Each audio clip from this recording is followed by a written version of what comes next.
রোববার সকালে মিয়ানমার থেকে ছোড়া গুলি এসে পড়ে টেকনাফের হোয়াইকং ইউনিয়নের তেতসি ব্রিজ লম্বাবিল এলাকার মোহাম্মদ জসিমের ঘরে।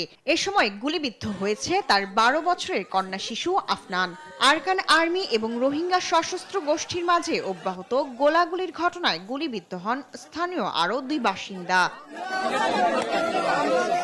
শুরুতে শিশু আফনান মারা গেছে এমন খবর ছড়িয়ে পড়ে, এতে বিক্ষুব্ধ হয়ে ওঠে স্থানীয় জনতা। টেকনাফের তেতসি ব্রিজ অংশে অবরোধ করে কক্সবাজার টেকনাফ সড়ক।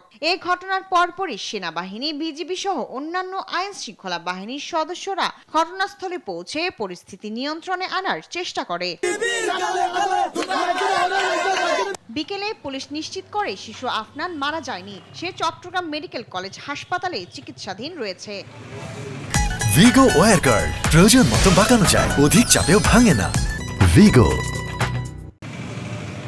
বাংলাদেশের অভ্যন্তরীণ নিরাপত্তা নিশ্চিতে সীমান্তে রোহিঙ্গা সশস্ত্র গোষ্ঠীকে কঠোর হস্তে দমনে আইন শৃঙ্খলা বাহিনীর কাছে দাবি জানিয়েছে সচেতন মহল। আদনান এবং আরেকজন মেয়ে লিখিয়েছে, যে কারণে এলাকার মানুষ বাংলাদেশের মাটি ব্যবহার করে ওই জায়গায় যদি কেউ গোলাগুলি করতে যায়, তাদের সাথে যুদ্ধ হলে এখানে আমাদের এই এলাকায় এসে গুলি পড়ছে।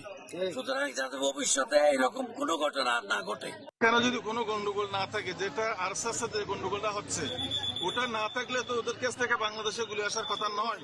এজন্য এটা সমাধানটা হচ্ছে সীমান্তে কোনো আরসা বা রোহিঙ্গা কোনো সন্ত্রাসী গোষ্ঠী সীমান্তে থাকবে না। গত কয়েকদিনে টেকনাফের হোয়াইকং সীমান্তের ওপারে মিয়ানমারের বিদ্রোহী গোষ্ঠী আরকান আর্মির সাথে রোহিঙ্গা সশস্ত্র গোষ্ঠী আরসা ও আরএসওর সাথে সংঘর্ষ চলছে। শায়লা খান, নিউজ ডেস্ক, দেশ টিভি।